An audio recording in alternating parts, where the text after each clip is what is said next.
Buenas tardes, les doy la más cordial bienvenida a un episodio más precisamente de esta serie, este podcast, esta sesión que por venia de la Fundación Aguirre, Azuela, Chávez, Jáuregui, el Instituto de Ciencia Jurídica de la Fundación y su revista Tiempo de Derechos, pues tenemos el gusto, el placer eh, de converger en este tiempo, en este espacio, precisamente para, en esta ocasión, seguir hablando de cómo enseñamos derecho, cómo se vincula la enseñanza del derecho con los precedentes judiciales, y en esta ocasión, precisamente para seguir abordando y reflexionando todas y todos juntos en presencia de nuestro director de la fundación, el maestro César Alejandro Ruiz Jiménez, de nuestro director de la revista Tiempo de Derechos, el doctor Rafael Estrada Mitchell, de nuestra buena amiga, la licenciada Susana Miguel, y nuestro buen amigo, el licenciado Antonio Mercado, colaboradores no solamente de la fundación, sino también de este mismo programa en sesiones diferentes, pues tengo el enorme gusto, el gran placer de darle la bienvenida a la maestra Diana Campos Pizarro, que no solamente es licenciada por la Facultad de Derecho de la UNAM, sino que también es profesora de la propia Facultad de Derecho de la UNAM, en la que también se especializó en mediación y mecanismos alternativos de solución de controversias en la división de posgrado de dicha facultad. La maestra Diana Campos Pizarro también es mediadora privada 609 certificada por el Tribunal Superior de Justicia de la Ciudad de México, además de que, bueno, pues cuenta con un máster que le expidió la Universidad de Castilla-La Mancha en España en Derecho Constitucional y Electoral. Tiene la certificación Conocer en solución de conflictos a través de neurociencias y es mediadora online ODR en España.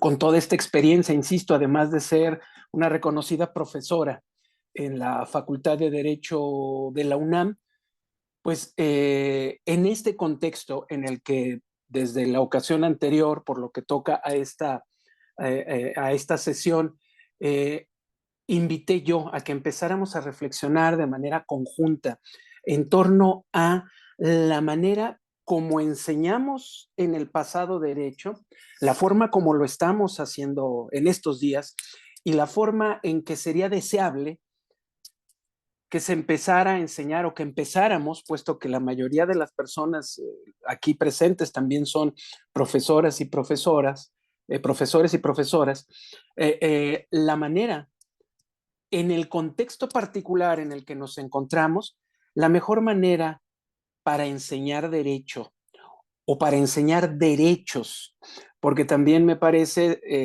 es un tema de reflexión, la orientación que habría que seguirle dando a eso que enseñamos cuando decimos que enseñamos derecho. Insisto, sobre todo en un contexto, lo voy a delimitar así, jurídico institucional, como en el que nos encontramos, considerando aquella mítica reforma de 2011, las recientes reformas a los poderes judiciales del año pasado y la muy actualísima reforma en materia de juicio de amparo.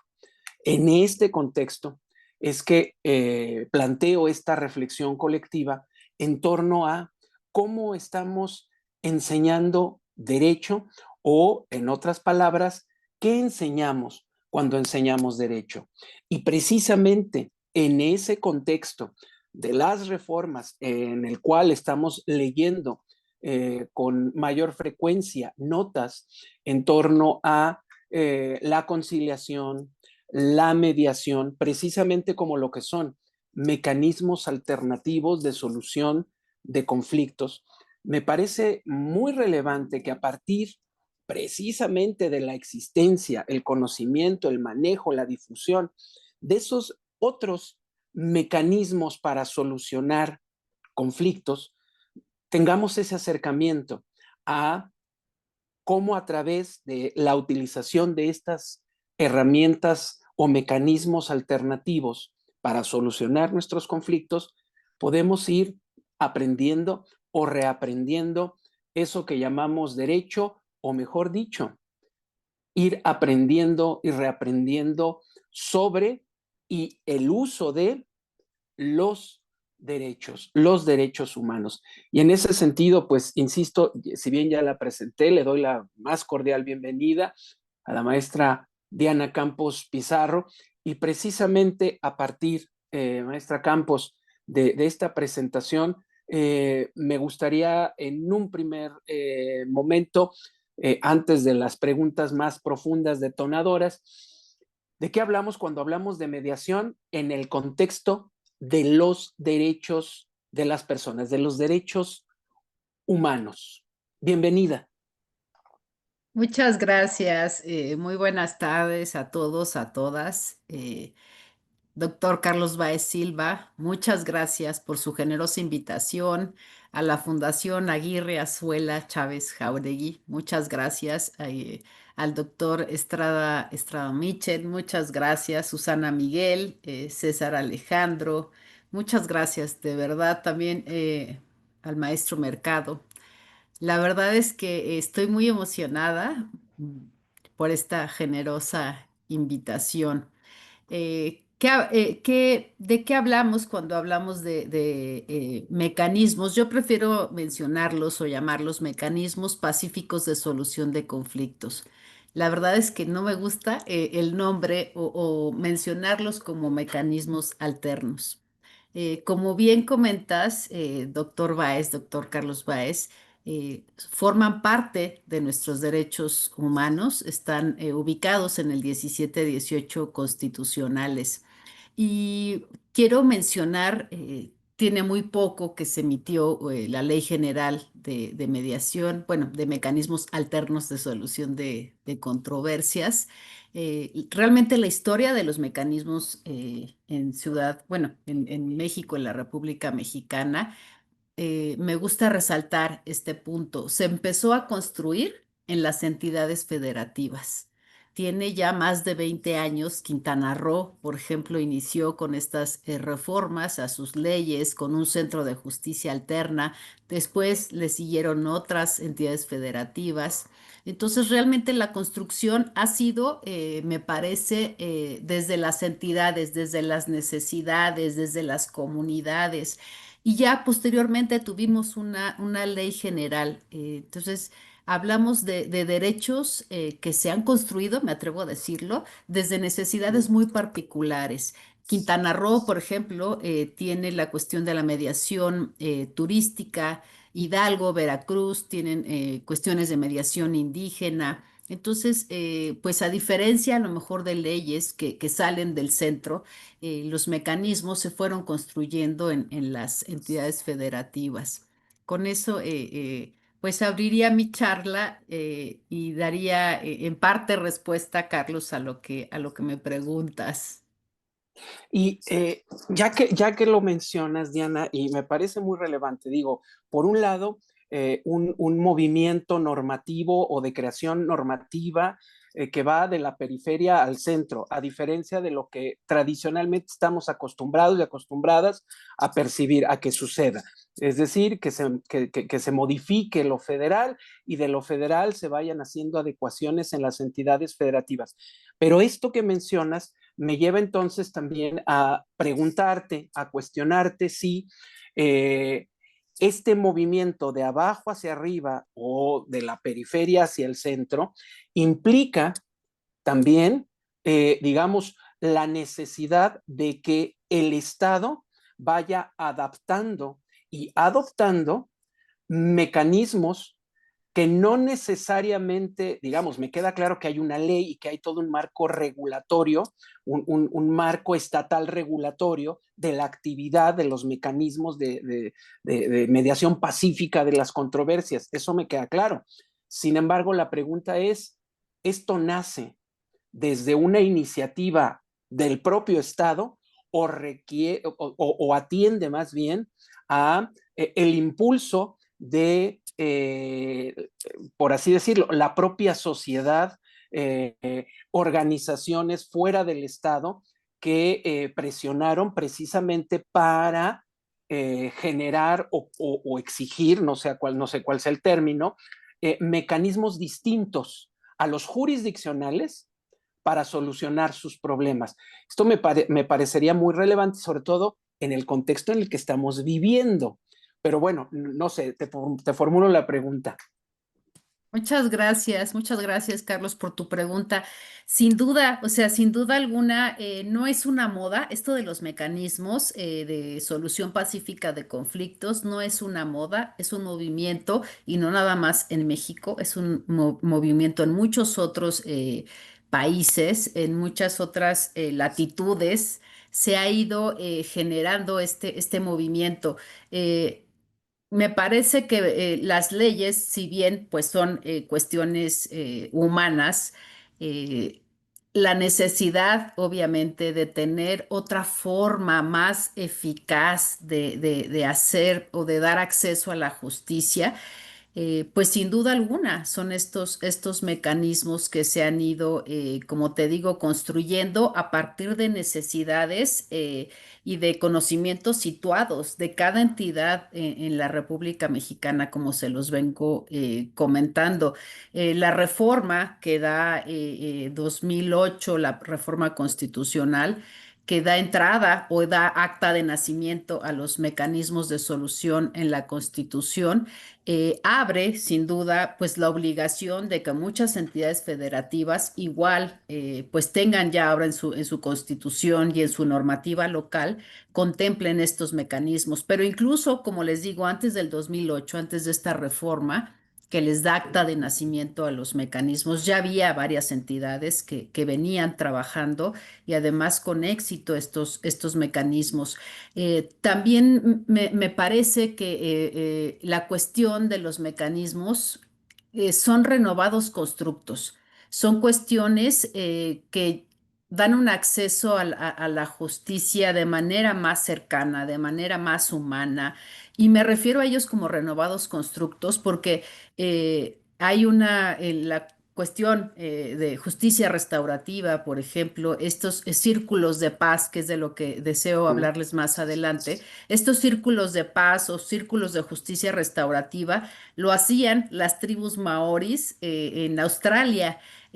Aquí en México no tengo yo el dato que haya antecedentes, pero seguramente nuestras primeras comunidades, nuestras comunidades prehispánicas o de aquella época seguramente tenían esta justicia comunitaria en donde las personas se sentaban en círculo, a lo mejor el líder o la persona sabia de la comunidad era quien ayudaba de manera neutral, imparcial, a solucionar estos conflictos entre personas o estos conflictos en las comunidades. Entonces, son, como les digo, renovados constructos que se traen ahora a la práctica y se traen pues a partir de hace un par de años y como les digo, no nada más en México, en muchos otros países del mundo.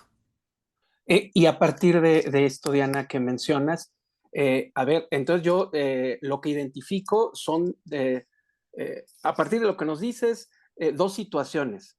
A ver, tradicionalmente, por allá de finales de los años 80, en buena parte de los países del mundo, desde Inglaterra hasta Chile, se hicieron análisis sobre el funcionamiento de los sistemas judiciales. Y uno de los resultados constantes fue la sobrecarga y la manera como muchos sistemas, muchos estados enfrentaron esa sobrecarga del sistema judicial, bueno, fue por un lado generando, les llamaban diferentes tracks o pistas para que los problemas se resolvieran, no todos en el mismo canal, digamos, no todos siguiendo el mismo tipo de proceso, sino, digamos, generando procesos según el tipo de problemas que se tenían que solucionar. ¿A qué voy con esto? Que en un primer momento se pudiera pensar que este movimiento en torno a los mecanismos alternativos de solución o pacífica de controversias, nace del propio interés del Estado por descongestionar al sistema judicial. Pero a partir de lo que tú mencionas, me quedo también con la idea de que estos mecanismos, más allá de la intención o la voluntad del Estado, el que fuera, nacen propiamente de una práctica comunitaria. Mencionaste a los maorís, yo tengo muy presente el sistema o los sistemas de solución de controversias, si cabe llamarlos, de impartición de justicia en nuestros pueblos o en algunos pueblos y comunidades indígenas. Es decir, son dos visiones.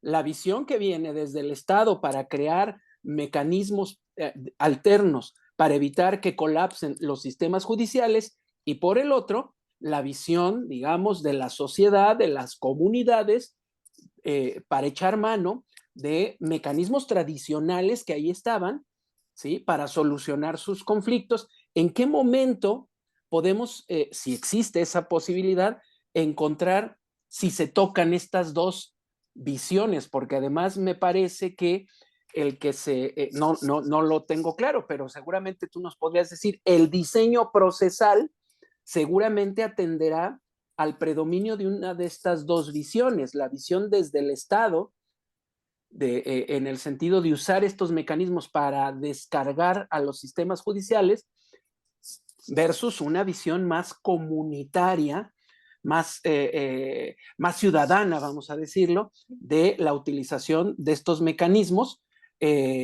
Supongo que alguna de las dos visiones tendrá un efecto o un impacto en el diseño procesal.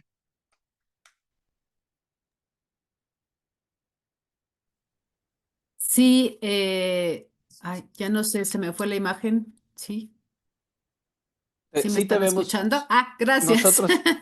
Gracias. Pues sí me parece en parte importante esta cuestión de la descarga ante la saturación de los órganos tradicionales de impartición de justicia.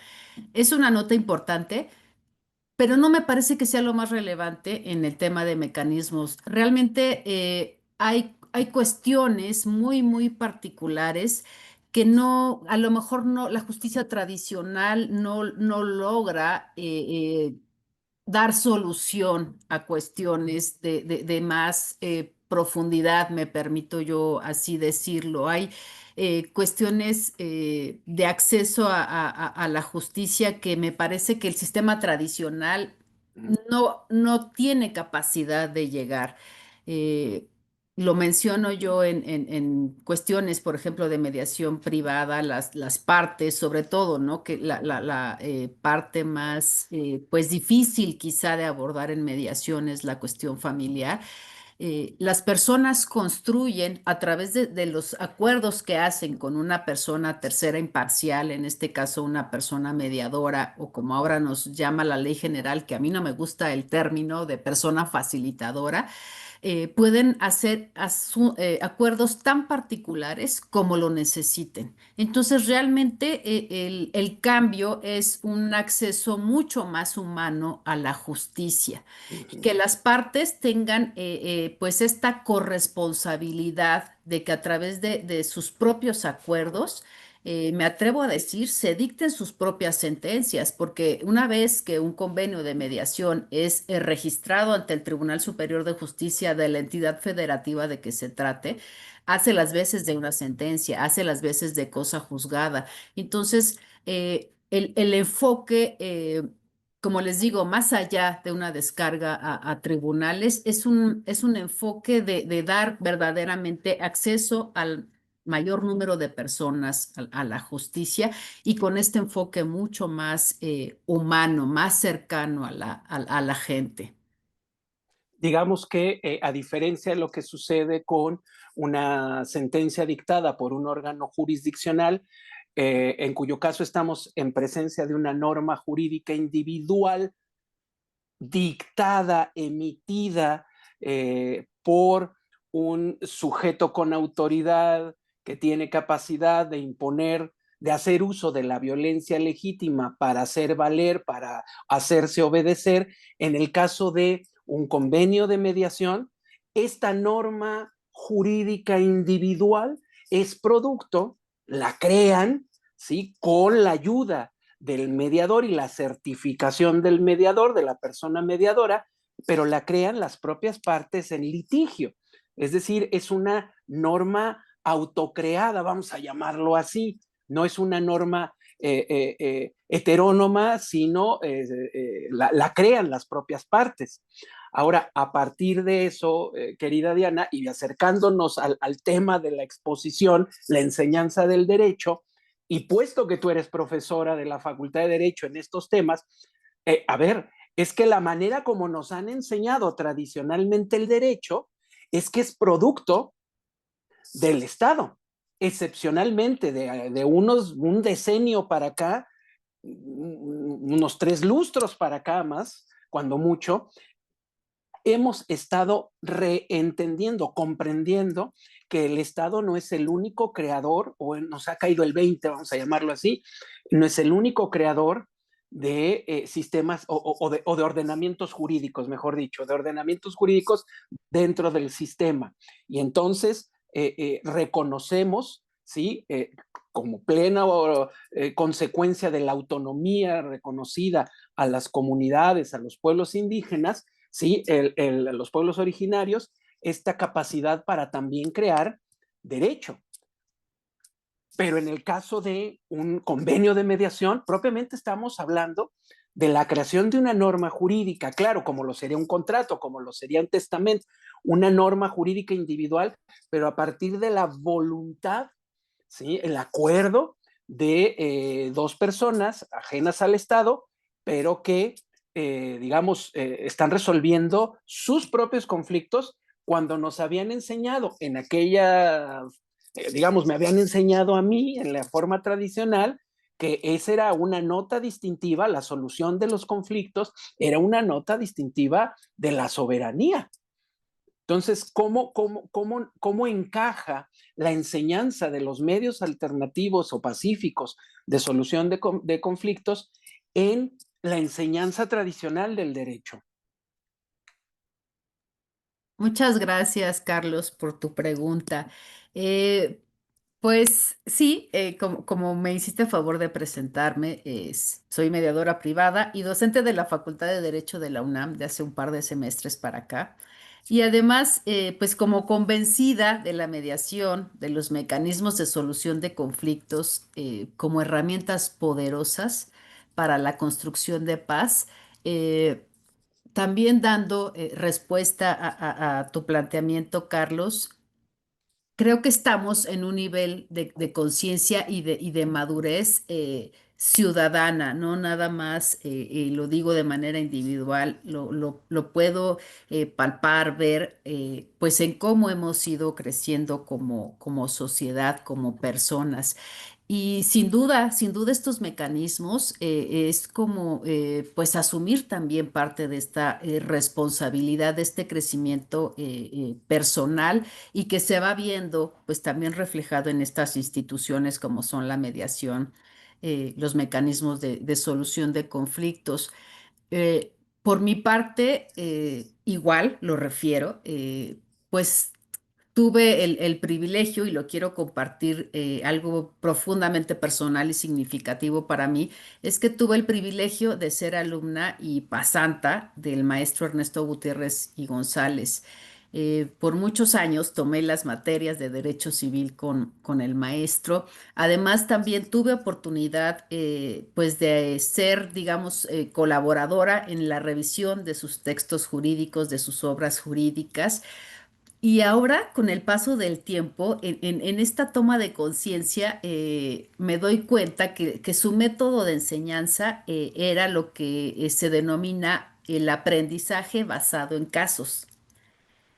Y consistía precisamente en ir analizando estas situaciones reales que extraía de su práctica profesional y con ellas nos invitaba a reflexionar críticamente y aplicar el conocimiento. Y como lo hacía en sus clases, también lo hacía en sus libros.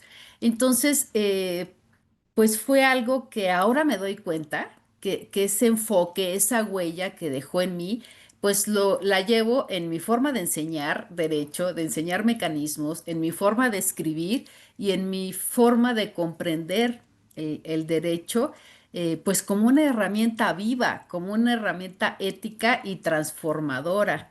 Eh, Incluso ahora como les digo, doy clases también de derecho civil de primer semestre en acto jurídico, pues estoy retomando afortunadamente el estudio, la lectura de los libros del maestro Gutiérrez y González y algo que pues me encanta leer en el libro de Derecho para la Familia, que hasta donde me quedé yo, pues fue el último libro que el maestro escribió y él ya habla de la función educativa del derecho.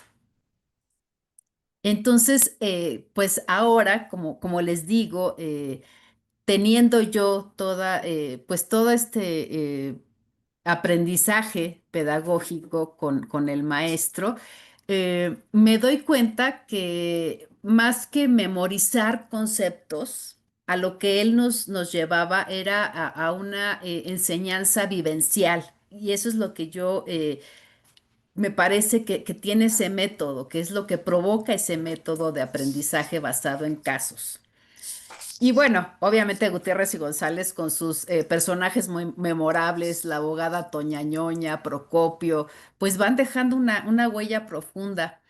Y ahora, como les digo, como maestra de Derecho Civil, como maestra de mecanismos de solución de conflictos en la Facultad de Derecho de la UNAM, hago este mismo ejercicio de empatía y me pongo en el lugar de mis estudiantes y de ellos y ellas y me pregunto precisamente cómo explicar un concepto.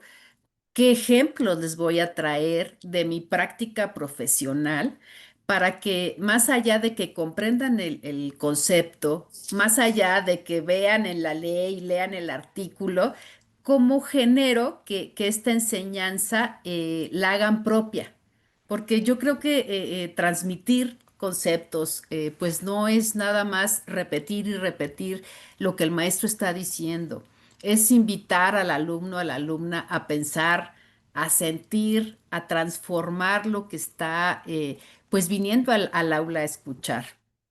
Seguramente, Carlos, las personas que nos escuchan, pues tuvimos maestros, maestras que pues nos daban clases, yo digo, desde la tarima, ¿no? 20 centímetros de distancia. eh, Daban una clase sin pausas, daban una clase sin un diálogo.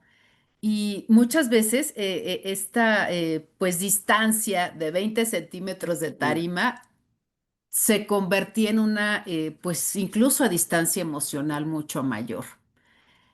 Y pues en esta cuestión que les estoy haciendo recordar o traer a la mente, seguramente, o sea, como yo he olvidado estas enseñanzas que fueron meramente teóricas, seguramente también ustedes pues han olvidado la mayor parte de los conceptos, de las teorías de estos maestros. Eh, Cuando empecé, les digo, a formular mis clases, a preparar mis clases, yo decía, bueno, ¿por qué efectivamente olvidamos? O sea, olvidamos todo lo que, o la mayor parte de lo que aprendemos en las aulas. Les digo, me puse a investigar, encontré un término que se llama curva del olvido, de un psicólogo alemán, Ebbinghaus, que tiene más de un siglo esta teoría, ya de 1880 y tantos, y decía que más del 80% de lo que aprendemos en el aula va a desaparecer de nuestra memoria si no lo reforzamos. Cuando quieran interrumpirme o preguntarme, porque esta cuestión de la mediación y la docencia, la verdad es que son de mis convicciones y puedo estar hablando un buen rato. Entonces, por favor, si tienen alguna pregunta, algún comentario. Entonces Bueno, les digo, perdón, nada más, Diana, bueno, y aprovechamos para que tomes agua. Precisamente esto que estás mencionando, digamos, retomo mi pregunta anterior. Claro, estos 20 centímetros de tarima que nos separa desde el piso del alumnado y desde donde nos eh, daba cátedra quien fuera, ¿sí? Claro, o sea, lo que estoy entendiendo es que una nueva forma de enseñar derecho tendría que conducirnos, digamos, una forma menos dogmática de enseñar derecho tendría que conducirnos a una experiencia tal que nos permita no solamente grabarnos de mejor manera esos conceptos, como lo mencionaste, sino vivir, es decir, generarnos experiencias que nos permitan con el paso del tiempo, porque claro, olvidamos porque lo tenemos acá, pero si lo vivimos, lo experimentamos, ¿sí? Es más difícil que lo olvidemos. Entonces, la manera como se enseña, como estamos enseñando derecho o derechos, en buena medida también tendrá un impacto en la manera en que, digamos, apliquemos o utilicemos eh, esa información que nos están dando en las escuelas, porque digo, tradicionalmente en las escuelas nos dan información. Se trata también, por lo que estoy entendiendo, de que desarrollemos ciertas habilidades a partir de las vivencias. Y eso conduciría, si te estoy entendiendo, si te estoy siguiendo, conduciría a un acercamiento más intenso a mecanismos distintos a lo jurisdiccional para componer nuestros litigios. ¿Sería así? Ujú, exactamente. Igual les comparto en este buscar la cercanía o buscar más allá de solo utilizar, le llamaba Paulo Freire el término de educación bancaria. ¿Qué es esta educación bancaria que él criticaba? Darle al alumno o a la alumna información, que consuma información pretendiendo que la almacene para después.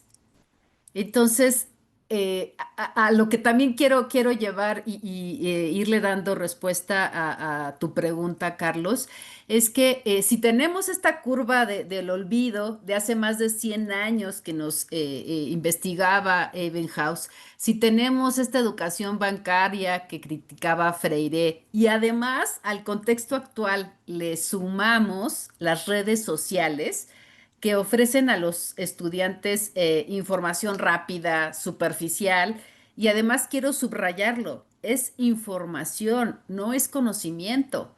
Entonces, el reto que enfrentamos las y los docentes, pues es enorme, enorme, enorme, porque las redes sociales pues les falta profundidad, les falta reflexión, les falta proceso. Entonces, sí es replantearnos como personas, como docentes, cómo estamos enseñando derecho o cualquier otra disciplina que va más allá ahora de transmitir contenidos. Necesitamos crear experiencias de aprendizaje que realmente transformen, que sean significativas para las alumnas y los alumnos, que conecten, que los estés invitando a pensar, a reflexionar, inclusive me atrevo a decir que los invites a sentir. No podemos competir con el bombardeo, digo yo, de estímulos que ofrecen las redes sociales.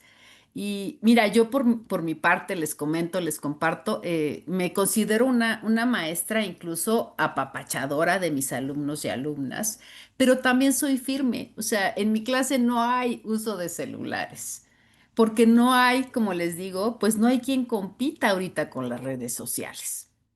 Y si no ponemos límites y no generamos estos espacios de atención plena, pues no hay forma, o sea, no hay forma de llegar a las alumnas y a los alumnos.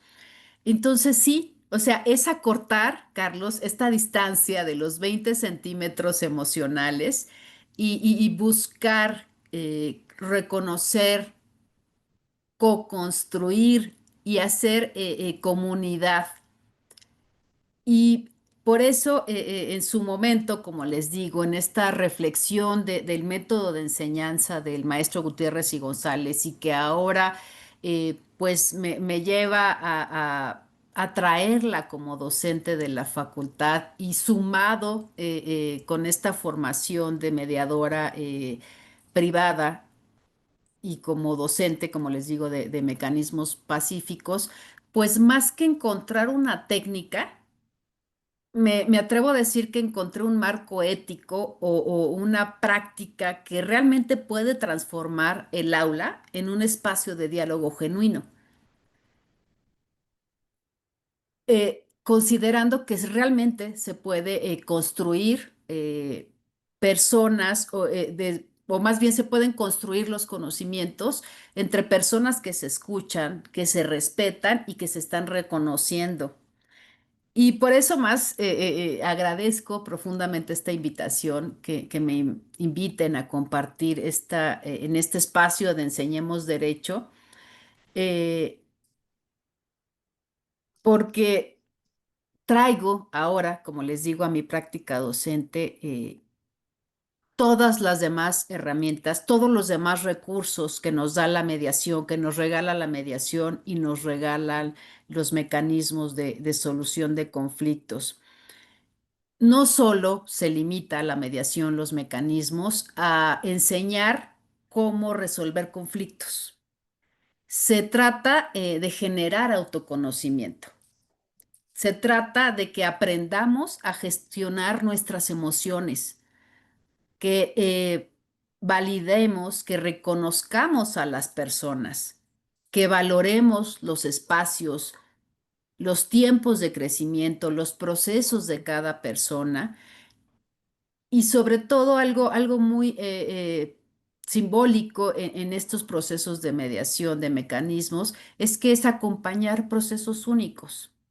Y es lo mismo, me parece que es algo en lo que se tocan estos mecanismos de solución, las herramientas, los recursos que nos regalan con esta docencia, con cómo llegamos ahora a los estudiantes y a las estudiantes.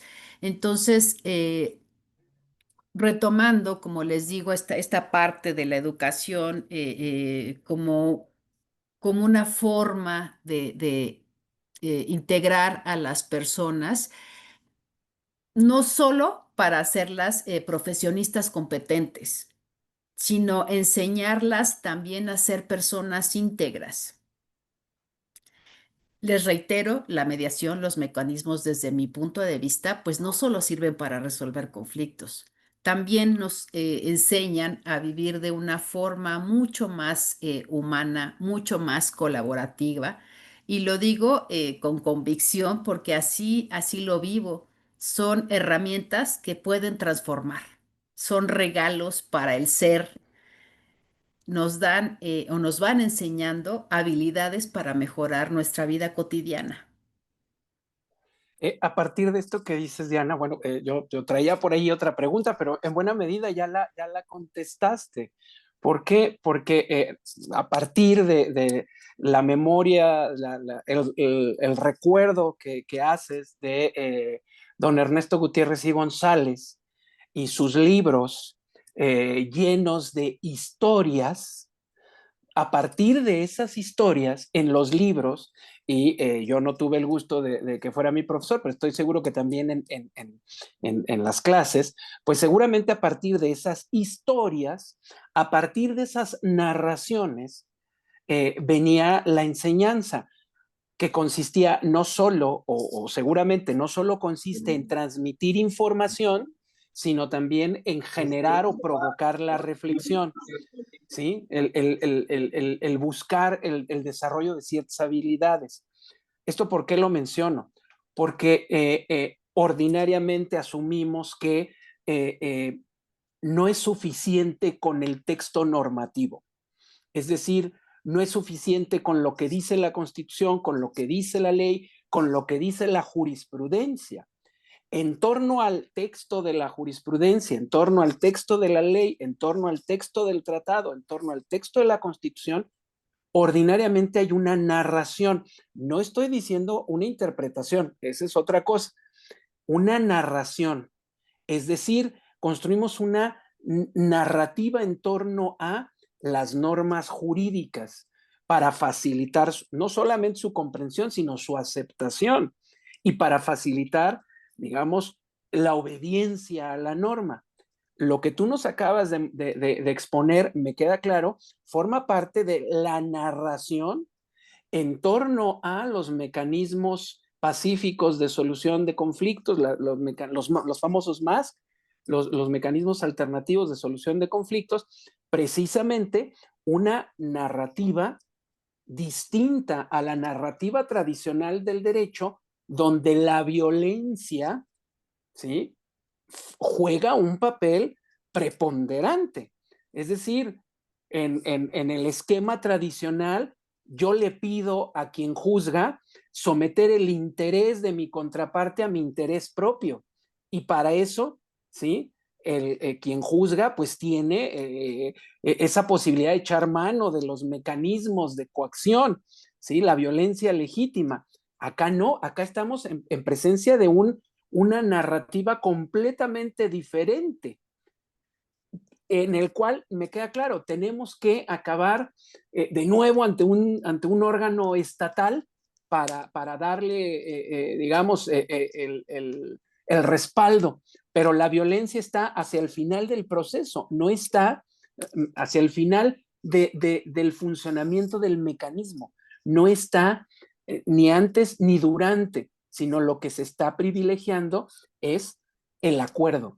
Esta narrativa me parece esencial para no solamente hacernos cargo del uso de estos mecanismos alternativos de solución de conflictos, sino también para irlos haciendo embonar cada vez mejor, de manera menos conflictiva, con la manera tradicional, insisto, como me enseñaron a mí, derecho, donde un papel principal pues lo juega la coacción, la coerción, la amenaza, que no dejan de ser herramientas de la violencia o instrumentos de la violencia.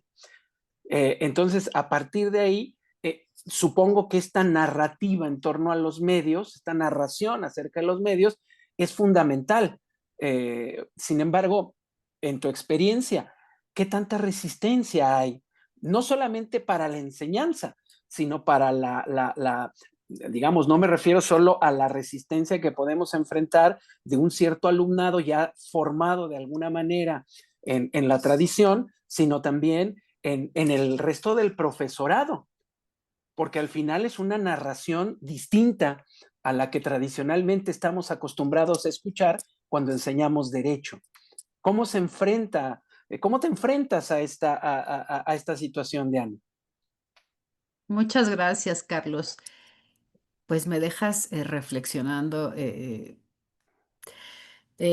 Bueno, voy a empezar por la parte, sí, es una, bien dice, es una narrativa completamente diferente. El inicio de estos mecanismos ya como proceso entre dos personas o entre varias personas que tienen un conflicto, porque aquí no hay una notificación y no hay plazos y hay una invitación a la otra persona, vamos a solucionar dialogando este conflicto con una persona tercera neutral, imparcial. Te invito a una sesión de mediación. Es muy diferente, muy diferente. Inclusive estuvimos, bueno, tuve la oportunidad de estar en el Senado de la República cuando se estaba pues discutiendo, dando forma a esta Ley General de Mecanismos Alternos.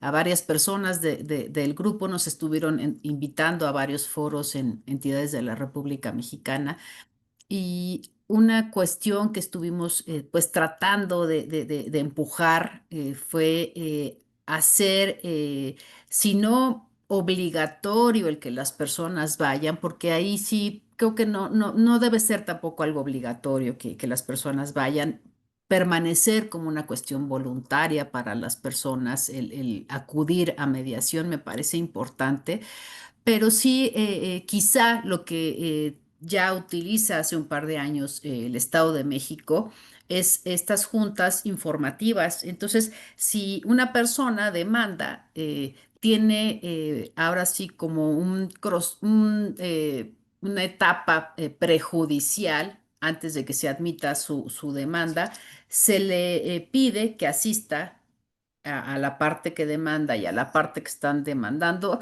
se les pide que asistan a sesiones informativas. Entonces, pues es como decirles, mira, te presento a la mediación, a los mecanismos alternos y también pues tienes ya tu puerta abierta de litigio con la demanda que estás instaurando. A mí me parece que es muy buena medida, muy buena medida que el tribunal tenga estas dos puertas. ¿Quieres irte a juicio unos 3, 4, 5 años? Tienes las posibilidades económicas de solventar y de pagar gastos de abogados, de peritos, en fin, los gastos que se puedan acumular en un juicio. O vente para acá, te invito a mediación y a mecanismos y en unas 2, 3, 4, 5 meses puedes llegar a acuerdos con la otra parte y como les digo, pues me atrevo a decirlo, a dictarte tu propia sentencia, a que tus acuerdos se redacten en un convenio y hagan las veces de una sentencia. Entonces, sí, también hay cuestiones que muchas veces, sobre todo en mediación comunitaria, aquí en la alcaldía de Benito Juárez se tenía un módulo de mediación, hasta donde pues con estos cambios de administración desaparecieron el módulo de mediación, pero también aquí en esta mediación comunitaria no era necesario que el convenio de mediación se elevara a cosa juzgada. Muchas veces estos convenios, estos acuerdos, por ejemplo, acuerdos vecinales, quedaban realmente en compromiso entre las personas. Entonces no había, como te digo, como les comento, no había esta necesidad o no hay esta necesidad de que todo termine efectivamente en el órgano judicial para que se registre como convenio cosa juzgada. Hay muchas cuestiones que pueden quedar, como les digo, entre particulares, con un compromiso, firmando convenios, como lo hacía la alcaldía Benito Juárez. Eh, hay también un cumplimiento, un alto cumplimiento de los convenios de mediación, porque, Carlos, y aquí quiero resaltarlo, las personas se van a obligar a lo que realmente pueden obligarse. No es como en un juicio, pues la sentencia marca que es el 45% de pensión alimenticia. Oye, espérame, ¿no? O sea, resulta que ya no vivimos en la misma casa y a lo mejor antes sí le podía yo dar a mi esposa, a mi esposo el 45% de mis ingresos, pero hoy pago una renta, pago otros gastos, entonces, pues aún con una sentencia sabemos que no es posible que se cumplan estas sentencias. En mediación es la diferencia. Las personas, como les comento, pues se obligan a lo que realmente van a poder cumplir. Y bueno, si me permiten, regresando al tema de cómo enseñamos o cuál es el método que tengo planteado, que he venido yo haciendo uso en la Facultad de Derecho, la mediación como método de enseñanza. Les reitero, para mí la mediación, los mecanismos, pues no solo van a resolver conflictos, nos enseñan una manera más humana de convivir, de transformar y de construir paz desde cuestiones muy cotidianas. Y tampoco quiero caer en el extremo de querer que digan, la mediadora quiere jalar agua a su molino y quiere etiquetar todo de mediación. No es la intención, no es la intención, ni quiero realmente diluir el significado técnico de mediación. Lo que propongo es utilizar las herramientas, los recursos que nos da la mediación, los mecanismos alternos, para llevarlos al aula a partir, como les digo, de este método que ahora reconozco como aprendizaje de casos del maestro Gutiérrez y González, y con esta práctica de las herramientas y los recursos, que utilizamos en la mediación y en los mecanismos alternos. Concretamente, dentro de la justicia restaurativa, que también es un mecanismo alterno de solución de conflictos, existen los círculos de paz o círculos restaurativos, trayendo, como les digo, esta herramienta a un aula, trayendo esta herramienta a la docencia, pues formo estos círculos en las clases, los denomino círculos de aprendizaje en las clases, convertidos, digamos, a una herramienta pedagógica. Entonces, para no caer en lo abstracto y nada más ser teórica, es que les quiero también, como les digo, compartir cómo hago estos círculos inspirados, como les digo, en los círculos de paz de la justicia restaurativa. Estos círculos de paz, más que técnicas, son filosofía que se utiliza en la justicia restaurativa. El círculo ya de por sí, por su forma, representa igualdad, representa conexión, representa pertenencia.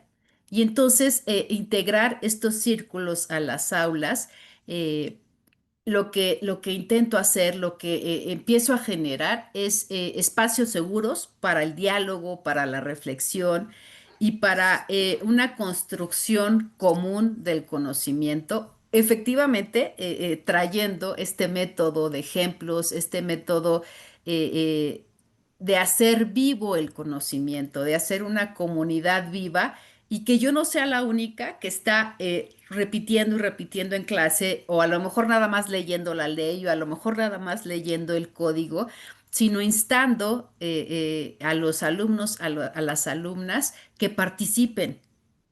Ahorita, por ejemplo, estamos viendo conceptos de persona, personalidad jurídica, familia.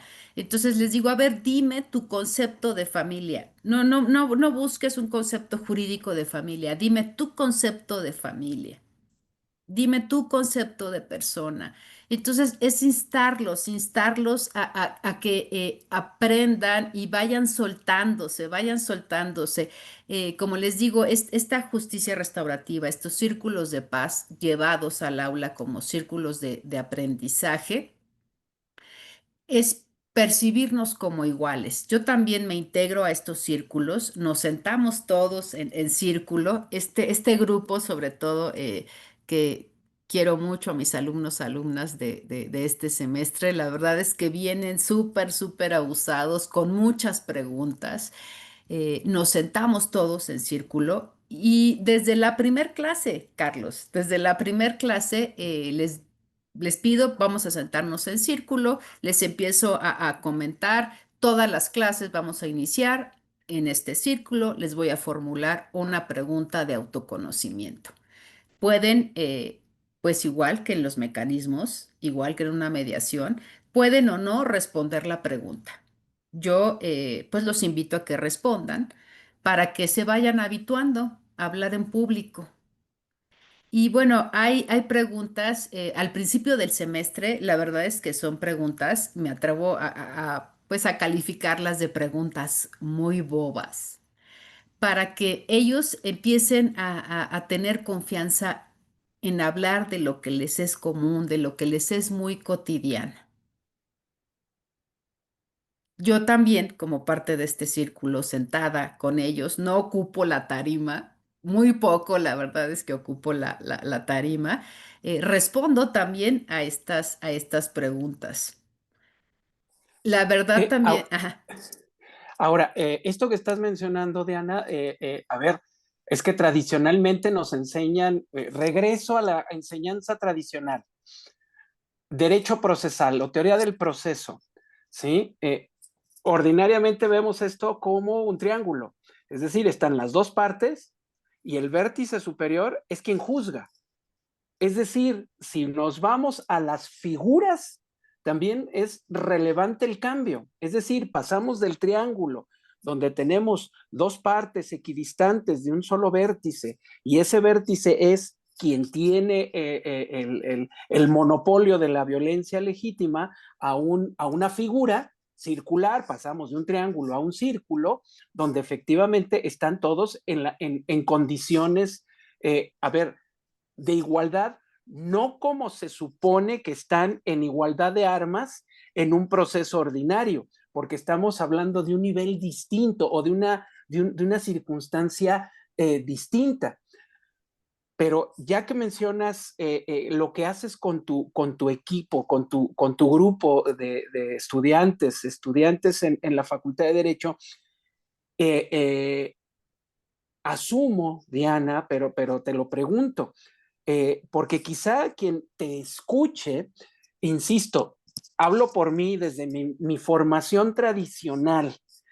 A lo mejor en mi formación tradicional, Diana, yo podría pensar que pues lo que tú haces es muy cool, es muy simpático, qué buena onda, que la maestra de medios alternativos pues esté con nosotros, el alumnado acá abajo no se sube, se integra con nosotros. Y yo te podría decir, insisto, desde mi formación tradicional de derecho, te podría decir, no, bueno, pues está muy bien, ¿y dónde está el derecho ahí? Pero Ya sé. tengo la sospecha y te dejo ahí la pregunta, Ajá, que estamos hablando de dos habilidades distintas y que la una no excluye a la otra y dos, al contrario, quien es pregunta, yo lo asumo, pero yo presupongo, pero te lo ajá, pregunto, ajá, quien hace mediación tiene una propia dogmática de derechos humanos. Quien hace mediación de alguna, bueno, no de alguna manera, por supuesto que debe conocer las normas jurídicas, darles cierto sentido o significado y saber transmitir a las personas que están, que convergen en el proceso de la mediación o en el procedimiento alternativo, en el medio alternativo de solución de conflictos, debe comunicar, debe guiar de alguna manera. En ese marco referencial de cabal respeto de derechos humanos, debe guiar ese autoconocimiento, debe orientar esa conversación, ese reconocimiento del otro, ese reconocimiento no solo de mis intereses, sino de las necesidades del otro también, del otro sujeto. Entonces, quizá me adelanto, pero a mi pregunta de ¿y dónde está el derecho? Yo supongo que está por ahí, pero más bien te lo pregunto. Muchas gracias, Carlos. Te agradezco mucho porque sí, efectivamente, pues mira, cuando empecé yo hace un par de años con la mediación, como parte de este crecimiento profesional como mediadora privada, yo decía, bueno, ¿qué más sigue? ¿Qué más sigue? Sí, soy una convencida de la mediación, pero ¿qué más? Y fue cuando llegué a justicia restaurativa. Estos círculos de paz, tuve pues oportunidad de participar en Jalisco, en un círculo ahí sí, un círculo restaurativo, no un círculo de aprendizaje de madres buscadoras. Estos círculos también sirven para sanar. Cuando yo empiezo por mi cuenta a promover estos círculos, me decían, no, es que ya estás haciendo yoga mediación, eso ya no es derecho. Bueno, en un sistema tradicional puede ser que ya no se tenga como una práctica de derecho tradicional. Efectivamente, no es una práctica de derecho tradicional, pero sí es acceso. Justicia restaurativa obviamente también es acceso a la justicia. Y bueno, volviendo a estos círculos de aprendizaje, de cómo los implemento, lo he sido implementando en las aulas, por supuesto que voy con el temario de la materia. Por supuesto, o sea, yo digo algo maravilloso y que me encanta a mí de la Facultad de Derecho de la UNAM, pues es nuestra libertad de cátedra, pero también hay que ceñirse a los temarios de las materias. Entonces, ahí es en donde, como les digo, al inicio del semestre, mis preguntas para abrir estos círculos, o sea, el círculo es para abrir la clase. Entonces les formulo una pregunta, contesta, quien desee contestar, contesta. Tenemos un objeto del habla, vamos a decir una pluma, algún muñeco de peluche que alguna de las alumnas, alumnos traiga, y vamos pasando este objeto del habla. pueden o no pueden responder a la pregunta. Como les digo, pues es igual voluntario que de igual manera que los mecanismos. Y de estas preguntas de autoconocimiento, conforme va pasando el semestre, Carlos, voy introduciendo estas preguntas que ya se refieren más, mucho más al temario de la materia. Y de verdad te lo digo, y es algo que reconozco en mis alumnos, su voz conforme va pasando el semestre, conforme van tomando pues confianza en hablar en público, los círculos se van extendiendo, a lo mejor los primeros círculos del semestre, que te voy a decir, en 2 o 3 minutos ya hablaron todos, o sea, las veintitantas personas en 3 minutos ya habían hablado al inicio del semestre todos. Conforme va pasando el semestre y les introduzco efectivamente también, por ejemplo, les voy a poner, estamos viendo ahorita también en acto jurídico toda esta cuestión del estado civil. Vamos ahí viendo cada punto del temario. Y dentro de estos puntos, pues está el nombre. Todas las personas pues tenemos su nombre. Entonces, les digo como pregunta detonadora para abrir la clase, dime si sabes la historia de tu nombre, si tu familia te ha platicado por qué te llamas, en mi caso, ¿no? Diana Gabriela. Entonces, si abro yo el círculo, les digo, bueno, mi mamá se llama Diana, repitieron el nombre y mi papá escogió además el nombre de Gabriela. Entonces, soy Diana Gabriela por mi mamá y porque mi papá es. Entonces, cada quien va sacando, pues, la historia de su nombre. Ah, es que mi abuela, mis dos abuelas, conjugaron o combinaron los nombres de mis dos abuelas, entonces me llamo como mis dos abuelas. Y voy, como te digo, Carlos, integrando. Entonces, abrimos esta clase con esta pregunta detonadora, que además es con toda la intención, yo digo, de descolocarlos, de sorprenderlos, para que efectivamente esta respuesta sea genuina, esta respuesta pues sea algo que te digo, que los descoloque, que los haga reflexionar. Obviamente ya después de que inicio la clase en círculo, nos quedamos sentados en círculo y así es como les empiezo a dar la clase. A ver, vamos a ver, les pongo otro ejemplo hablando de esta forma de análisis de caso. Vamos a hablar hoy de negociación. Entonces, la pregunta para iniciar este círculo, les pregunto, dime cuál es tu no negociable. Y te digo, muchas veces se descolocan así como de que, o sea, ¿qué quiere saber la maestra? ¿Qué nos está preguntando la maestra? Entonces, cuando son este tipo de preguntas, les digo, bueno, ya les vi, porque además, Carlos, algo que me encanta de dar clases es pues verle en los rostros cuando realmente están reflexionando, cómo se ilumina su rostro, cómo se iluminan sus ojos de ¿qué me está preguntando la maestra?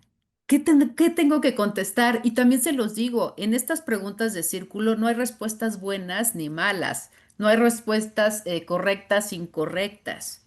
Entonces te digo, en esta clase, por ejemplo, de negociación en mecanismos alternos, les digo, ¿cuáles son tus no negociables? Pues obviamente se descolocan, como te digo. Entonces, cuando yo veo esa carita así de signo de interrogación, les digo, bueno, voy a iniciar yo respondiendo. Mi no negociable como profesional, como mediadora profesional, mi no negociable es que yo no acompaño, yo no llevo mediaciones en donde haya habido violencia familiar. Para mí no puede haber mediación si hay o si hubo violencia familiar. Y entonces ya ellos en su cotidianidad empiezan también a referir, no, bueno, mi no negociable, les voy a poner de los ejemplos que más me acuerdo en clase, pero dice, mi no negociable es gastar dinero, pero ahorrar algo o guardar algo mensualmente para pagar el internet. O sea, mi no negociable es no gastar el dinero del internet de mi casa. O mi no negociable es no perdonar una traición. En fin, cada quien pues va tomando la pregunta, obviamente, pues con lo que le resuena. Entonces, esta forma de abrir estas clases, de abrir estos círculos, pues es conectar de manera profunda, Carlos. Ya lo creo que Es sí, y sobre todo conectar de manera profunda, pero también en esa conexión, y retomo la idea de los no negociables personales, pues llevarla a otros contextos, a otros extractos donde precisamente hay cosas que no se negocian, hay cuestiones que no se debaten. Eh, no sé, en tu caso, como lo dijiste, ya no debates, ya no negocias en el caso de violencia intrafamiliar. Si esto lo llevamos a una comunidad mucho más grande, pues habrá cosas que no se negocian respecto de una comunidad, como podrían ser sus bosques sagrados, como podrían ser sus fuentes de agua potable. Hay cosas que no se negocian, como es la dignidad de las personas, de cada una de las personas, que además sirven de base necesariamente, entiendo, para que se lleven a cabo todos estos mecanismos para solucionar de manera pacífica y antes de acudir a las instancias del Estado, solucionar esos problemas, esos conflictos. Diana, para ir cerrando, ¿qué nos podrías compartir? ¿Qué mensaje nos dejas? Muchas gracias, muchas gracias. Pues me quedo también con muchas otras cuestiones que platicarles, pero me parece que lo esencial de estos círculos, pues ya se los vine comentando, de cómo el corazón de estos círculos de aprendizaje, pues son las preguntas. Creo que Carlos, para reflexionar, para dar un sentido, una profundidad, pues el primer acto de autonomía intelectual, pues son las preguntas. Y cómo también les quiero compartir en estos círculos se va generando comunidad. Y es algo que a mí me gusta muchísimo, se los digo en clase a las alumnas, alumnos, pues no es sentarse en filas y que le veas la espalda nada más y le conozcas nada más la espalda a tu compañero o compañero o compañera, o sea, que nos veamos todos en círculo porque ustedes finalmente les digo van a estar pues 5 años de la carrera juntos. Entonces, saber cómo se llama tu compañero, cómo se llama tu compañera, saber que a lo mejor viene y llega tarde a la clase de 7 porque viene del Estado de México y porque estuvo 2 horas en el camión, son cuestiones, como te digo, que conectamos con las personas, Carlos. No conectamos con el número de cuenta, número tal, estamos conectando con personas.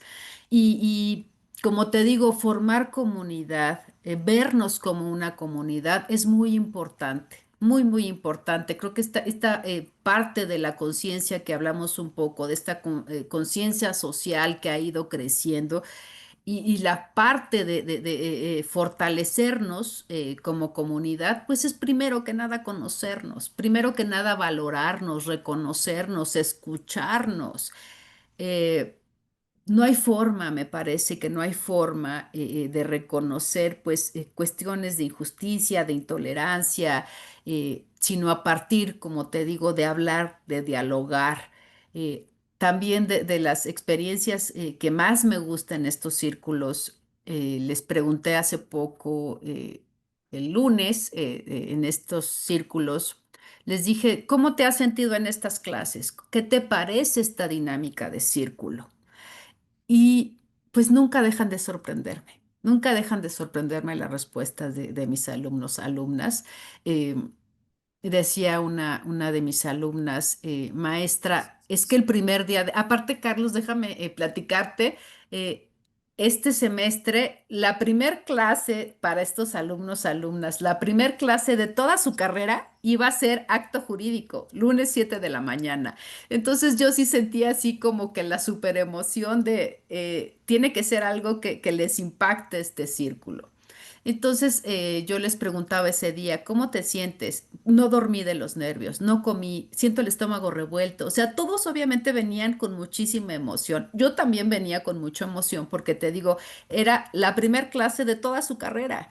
Entonces, ahora que ya pasaron un par de clases, un par de meses de clases, les digo, ¿Qué te ha parecido esta dinámica de los círculos? ¿Qué has aprendido? ¿Qué te gusta de estos círculos? Y una de mis alumnas también hace pocas clases, se puso mal, se estaba desmayando en la clase, entonces yo estaba impactada, salí a buscar auxilio, auxilio UNAM, trajeron una ambulancia, en fin, afortunadamente todo salió bien. Y esta alumna me dice, maestra, es que el primer día de clases que usted nos recibiera con este círculo que usted nombra de aprendizaje, es como si nos hubiera recibido con un abrazo, como si nos hubiera hecho saber que todo iba a estar bien. Entonces, es efectivamente, Carlos, como te digo, esta cercanía, el transmitirle que tenemos un interés genuino por ellos, que no nada más te vengo a repetir y repetir conceptos y no nada más te vengo a hacer examen y a decir ponme el concepto tal cual y el artículo tal cual. Es una pedagogía a través de estos círculos que estoy, pues implemento en cada clase, es una pedagogía eh, para formar para la vida. Yo digo, aprendemos o aprenden ellos a hacer en el hacer. Eso es, ¿no? Y sobre todo te digo, resalto esta cuestión muy importante de hacer comunidad. Y Y sobre todo, a partir de esto que dices, Diana, hacer comunidad y tomar nota, me parece muy relevante de esto que dices, esto que haces con tu alumnado en el contexto particular que está viviendo la UNAM y precisamente a partir de los cursos que el profesorado de la Facultad de Derecho les han empezado a dar, precisamente para atender cuestiones de salud emocional, tanto del propio alumnado como de el propio profesorado.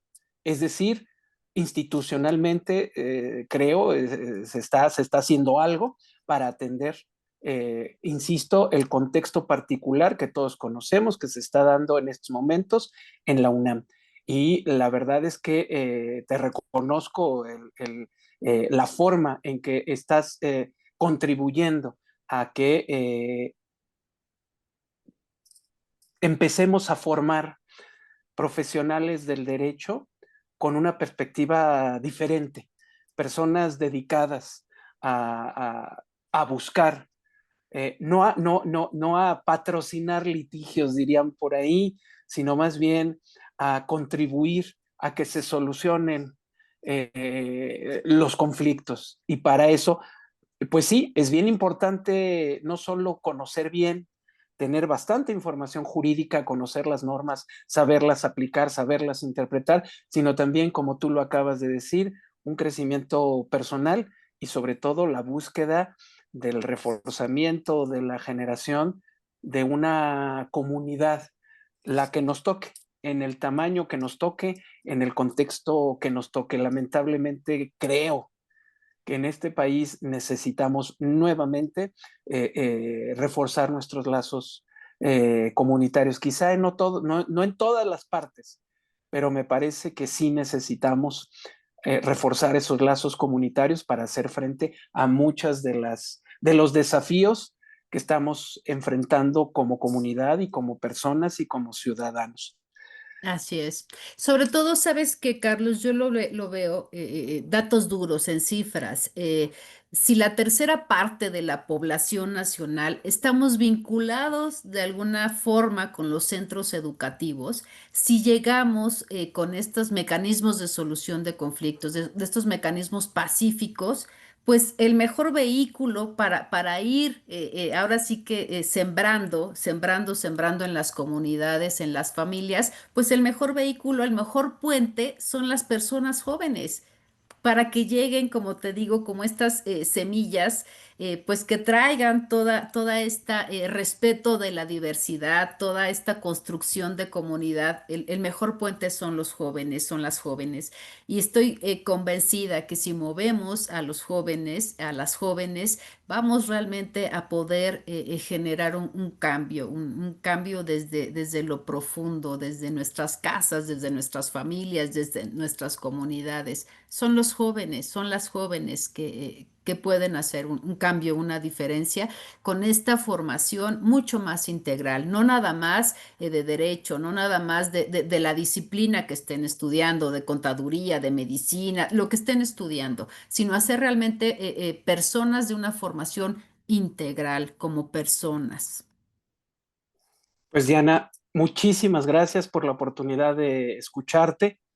Ojalá tengamos oportunidad de retomar estas conversaciones más adelante, precisamente en torno a estos importantes temas. Por mi parte, no me resta sino agradecerte tu presencia en esta ocasión, en esta sesión, y agradecer también de nuevo a la fundación, así como, mira, te están mostrando precisamente Muchas este gracias, sí, agradecimiento formal por parte sí. de la fundación y la revista Tiempo de Derechos, sus respectivos directores. Te lo haremos llegar en físico posteriormente, pero por lo menos ya te lo llevas con una vistita aquí Virtual, virtual. sí, sí, sí.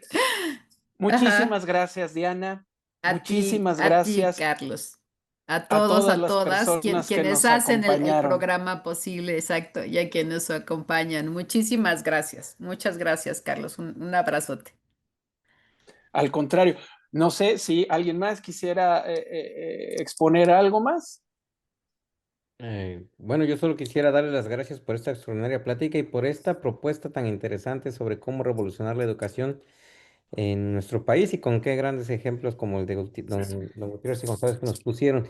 Incluso yo me ponía a pensar, quizás no solo es una forma de comunicar en el salón de clases, quizás muchos de los problemas que hoy tendríamos no hubieran sucedido si los jueces y el Poder Judicial hubieran tenido esa misma capacidad de comunicar con ejemplos reales de cómo beneficiaban a la gente con sus decisiones y cómo benefician a la gente con sus sentencias. Quizás incluso hoy no es tarde para rectificar, para que en sentido inverso la gente hoy se dé cuenta con narraciones de casos concretos el daño que se le está haciendo a la sociedad con decisiones de jueces ignorantes e ineptos. Sin duda es el caso práctico, me parece, es el mejor mecanismo para transmitir conocimiento, entonces a mí no me queda más que felicitarla por esta extraordinaria propuesta, licenciada. Muchas gracias. Estoy a sus órdenes y pues la verdad, gracias por la generosa invitación, por la escucha. Les digo, yo podría estar 7 horas hablando de mediación, entonces si quieren vamos completando de poco a poco las 7 horas. Así lo haremos. Muy bien, muchas gracias. Pues Muchísimas muchísimas gracias. gracias. Gracias, Hasta pronto. Un gusto saludarles. Nos vemos próximamente. gracias. Buenas noches.